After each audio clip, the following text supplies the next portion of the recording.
Suasana semakin meriah. Semua teman berkumpul untuk bernyanyi. Tiba-tiba pintu terbuka. Shaw masuk. Ruangan mendadak hening sesaat. Tanpa berkata apa-apa, Shaw berjalan ke arah mereka, mendorong Xia ke samping dan duduk di antara Chen Lei dan yang lain. Chen Lei terkejut. Ia berdiri mencoba pergi. Namun Shaw menariknya kembali. Duduklah. Chen terdiam. Apa yang salah? Apakah kamu masih kesal padaku? Tidak menjawab. Saat itu musik mulai dimainkan. Semua orang mulai bernyanyi. Lagu lang demi langkah menggema di ruangan. Satu persatu mereka bergantian menyanyikan bagian lagu. Ketika giliran Shaw, Chen sengaja tidak memberinya mikrofon. Namun Shaw tersenyum licik. Dia mengambil mikrofon sendiri. Dan mulai menyanyikan lagu tentang tidak punya pacar. Terkejut. Namun, dia pura-pura tidak peduli. Setelah acara selesai, berjalan bersama, Chen Lei terlihat sangat bahagia. Shaw meliriknya. Kenapa kau begitu senang?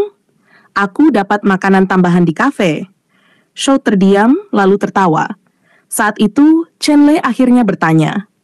Gadis yang bersamamu tempo hari, dia pacarmu. Shaw menatapnya dengan tatapan menggoda.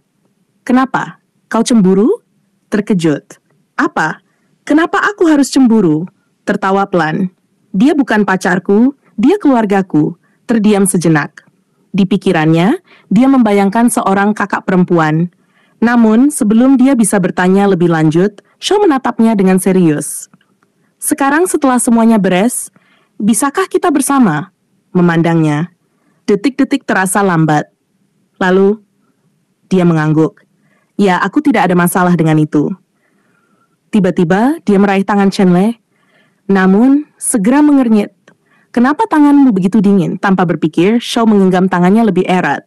Mereka melangkah bersama di bawah cahaya bulan yang temaram. Kemudian, suara Shaw terdengar lagi. Sejak kapan kamu mulai menyukaiku? Chen Lei terdiam. Hatinya jawaban apa yang akan ia berikan. Menarik napas dalam-dalam. Aku mulai menyukaimu lagi saat aku menggambar sketsamu. Shaw terdiam, menatapnya dalam. Melanjutkan dengan suara pelan. Aku bahkan membawa postermu ke kamarku supaya aku bisa melihatmu setiap malam. Mendengar ini, Shaw tersenyum penuh arti. Tatapannya melembut. Kalau begitu, berikan poster itu padaku sekarang. Itu akan menjadi simbol cinta kita. Membeku. Simbol cinta? Namun, wajahnya langsung tegang. Dia sudah membuang poster itu. Dia berusaha menahan ekspresinya agar tidak terlihat panik. Lalu dengan senyum yang dipaksakan, "Oh oke, aku akan memberikannya padamu." Shaw tampak puas. Mereka terus berjalan bersama. Keesokan harinya, Chen Lei bersiap untuk wawancara. Dia datang ke Hengdong Group, tempat dia akan mempersembahkan karyanya. Di ruangan yang luas dan elegan, para pewawancara menatapnya dengan penuh minat. Chen Lei memperlihatkan desainnya. Mereka terlihat kagum. Namun, saat mereka membaca resumenya, ekspresi mereka berubah. Salah satu dari mereka berkata, kami hanya merekrut desainer profesional, sayangnya, kami tidak bisa menerimamu. Tertolak. Lagi. Setelah keluar dari ruangan, dia duduk dengan lesu di bangku lobi. Namun tiba-tiba, seseorang mendekatinya. Seorang pria muda berpenampilan rapi. Namanya Yo. Dia melihat desain Chen Lei, lalu berkomentar, "Ini luar biasa." Terkejut, Yo mengajukan 3 pertanyaan padanya. Tanpa berpikir panjang, Chen Lei menjawab satu persatu. Setelah jawaban terakhir, Yo tersenyum kecil. "Kamu diterima." "Apa?" Yo menyodorkan kartu namanya kepadanya. "Mulai besok, kamu bekerja di sini." Tanpa berkata apa-apa lagi, Yo berbalik dan pergi. Chen Lei hanya bisa menatap kartu nama itu. Ini benar-benar terjadi? Dia baru saja diterima, begitu saja? Di rumah, orang tuanya memperhatikan perubahan drastis dalam dirinya. Dulu, Chen Lei hanya tidur-tiduran. Sekarang, dia belajar dari pagi sampai malam. Ayahnya menggaruk kepala. Kenapa anak ini tiba-tiba jadi rajin? Ibunya mengangkat bahu. Aku tidak tahu, tapi dia bahkan menyuruh kita mematikan TV agar dia bisa belajar. Mereka berpandangan. Ibunya bicara dengan nada serius. Sepertinya kita harus mengusirnya dari rumah. Ayahnya mengangguk setuju. Ya, ini bukan Chenle yang kita kenal. Mereka saling mengangguk. Mereka mulai mendorong Chenle keluar rumah. Keluar kau! Berteriak kaget. Hei, apa yang kalian lakukan? Tapi orang tuanya tetap mendorongnya. Kau sudah berubah. Kami tak kenal kau lagi. Pergi dan jadilah orang sukses. Hei, aku bahkan belum membawa dompetku. Pintu tertutup. Chenle berdiri di luar, kebingungan. Aku diusir.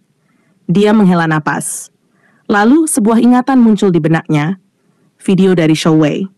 Dalam video itu, Shou berkata dengan nada misterius, "Aku menyembunyikan sebuah kotak di bawah pohon, itu untukmu.